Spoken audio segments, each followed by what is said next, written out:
Thunder across the Alps, Hannibal's war against Rome. Chapter 1. The Gathering Storm.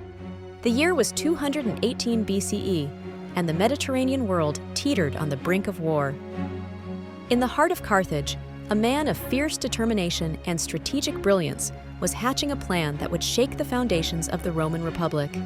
His name was Hannibal Barca, and he dreamed of nothing less than the destruction of Rome. Hannibal was born into a world of conflict. Carthage, the great maritime power of the ancient world, had been locked in a bitter struggle with Rome for generations. The two powers vied for dominance in the Western Mediterranean, their rivalry fueled by ambition, greed, and a deep-seated enmity. From a young age, Hannibal had been steeped in the arts of war. His father, Hamilcar Barca, was a legendary Carthaginian general who had fought Rome in the First Punic War. Under his father's tutelage, Hannibal had learned the value of discipline, strategy, and courage on the battlefield. But Hannibal's ambitions went beyond mere military glory. He harbored a burning desire to avenge Carthage's defeat in the First Punic War and to humble Rome once and for all. With a keen intellect and a ruthless determination, he set about forging a plan that would bring the might of Rome to its knees. As tensions between Carthage and Rome reached a boiling point, Hannibal saw his opportunity. In 218 BCE, he launched his audacious campaign to invade Italy and strike at the heart of the Roman Republic. But Hannibal knew that to achieve his goal, he would have to overcome seemingly insurmountable obstacles. Chapter 2. Crossing the Threshold. Hannibal's plan was bold in its simplicity: to take the war to Rome's doorstep by crossing the treacherous Alps with his army and unleashing his forces on the Italian peninsula. It was a journey fraught with peril, for the Alps were a forbidding barrier of towering peaks, icy precipices, and hostile tribes. Undeterred, Hannibal marshaled his forces for the arduous journey ahead. His army was a diverse mix of warriors drawn from across the Carthaginian Empire, united by their loyalty to their commander and their thirst for glory. At the heart of Hannibal's army were his fearsome war elephants, towering beasts of war that struck terror into the hearts of his enemies. As Hannibal's army began its march into the mountains, they faced a barrage of obstacles at every turn. The rugged terrain took its toll on both men and beasts, testing their endurance to the limit. But Hannibal pressed on, driving his troops forward with the promise of victory and the threat of Roman retaliation. Along the way, Hannibal encountered fierce resistance from the mountain tribes who inhabited the Alps. These rugged warriors, fiercely independent and fiercely territorial, saw Hannibal's army as a threat to their way of life. But Hannibal was not one to be deterred by mere obstacles. With a combination of diplomacy, intimidation, and brute force, he subdued the tribes and pressed on towards his goal. Chapter 3. The Battle of Trebia. As Hannibal's army descended from the Alps into the fertile plains of northern Italy, they met their first major obstacle: the Roman army, massed in force to oppose them. Led by the consul Tiberius Sempronius Longus, the Roman legions were determined to halt Hannibal's advance and crush the Carthaginian threat once and for all.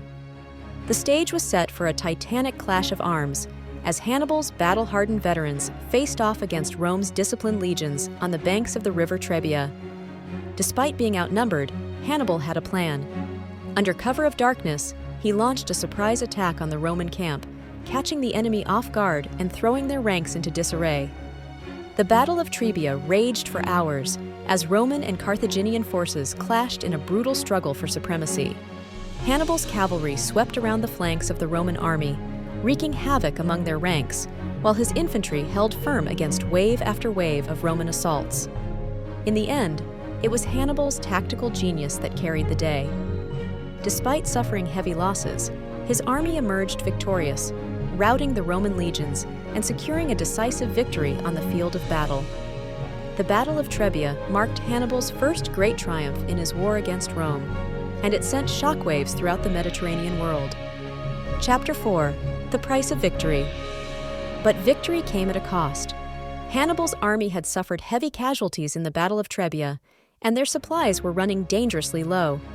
Worse still, the harsh winter weather had taken its toll on both men and beasts, leaving them weary and demoralized. Undeterred, Hannibal pressed on, determined to press his advantage and strike further blows against Rome. His next target was the city of Placentia, a key stronghold in northern Italy that blocked his path to the heart of Roman territory. As Hannibal's army approached Placentia, they encountered fierce resistance from the Roman garrison, determined to hold the city at all costs. But Hannibal was not one to be deterred by mere walls. Using a combination of siege engines, cunning tactics, and sheer brute force, he launched a ferocious assault on the city, battering down its defenses and routing the defenders. The fall of Placentia sent shockwaves throughout the Roman Republic, as news of Hannibal's audacious victory spread like wildfire.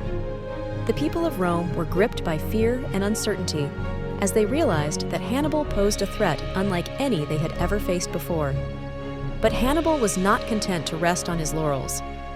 With the taste of victory fresh on his lips, he set his sights on his next target, the city of Ariminum, a key strategic stronghold in northern Italy that guarded the vital Via Flaminia, the main highway to Rome itself.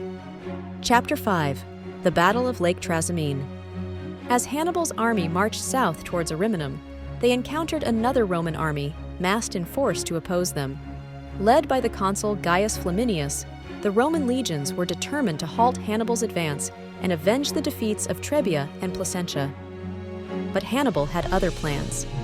Using his intimate knowledge of the terrain to his advantage, he lured Flaminius and his legions into a trap at Lake Trasimene, a vast body of water shrouded in mist and fog. As the Romans advanced along the narrow shores of the lake, Hannibal sprang his trap, launching a devastating ambush that caught the enemy completely off guard. The Battle of Lake Trasimene was a massacre. Caught between the hammer of Hannibal's forces and the anvil of the lake, the Roman legions were cut to pieces, their ranks decimated by a relentless onslaught of Carthaginian fury.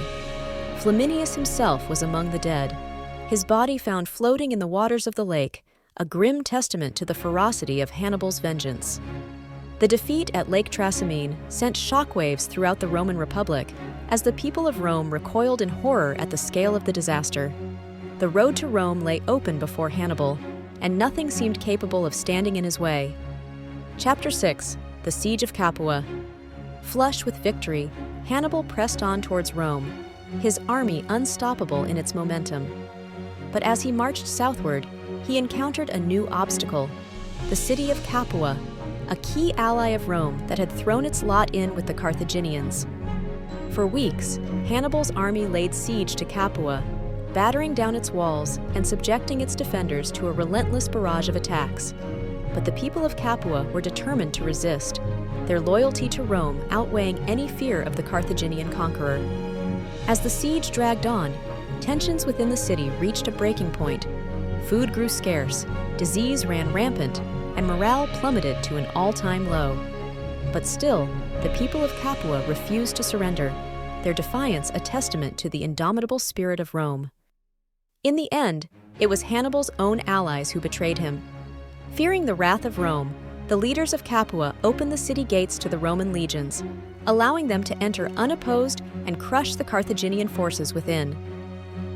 The fall of Capua was a bitter blow to Hannibal, his dreams of conquest dashed against the walls of Roman resilience.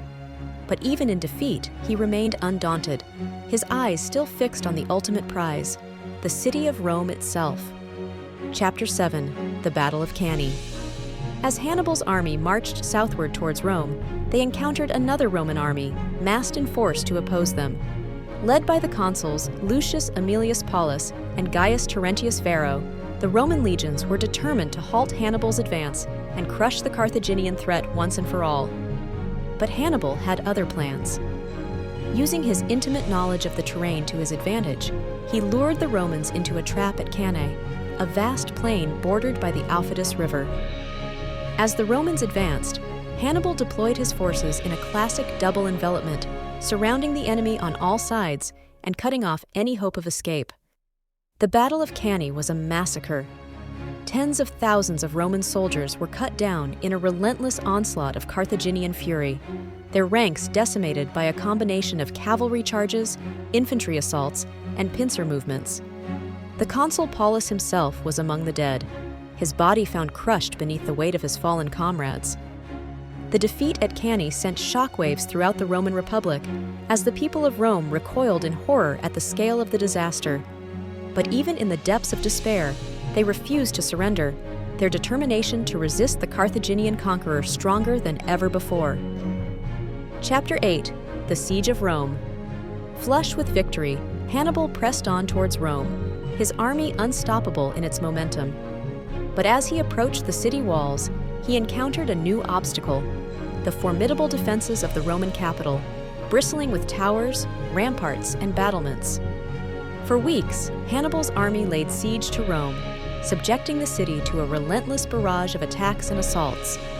But the people of Rome refused to yield, their determination to resist the Carthaginian conqueror unshakable in the face of overwhelming odds. As the siege dragged on, tensions within the city reached a breaking point. Food grew scarce, disease ran rampant, and morale plummeted to an all-time low. But still, the people of Rome refused to surrender, their defiance a testament to the indomitable spirit of the Eternal City.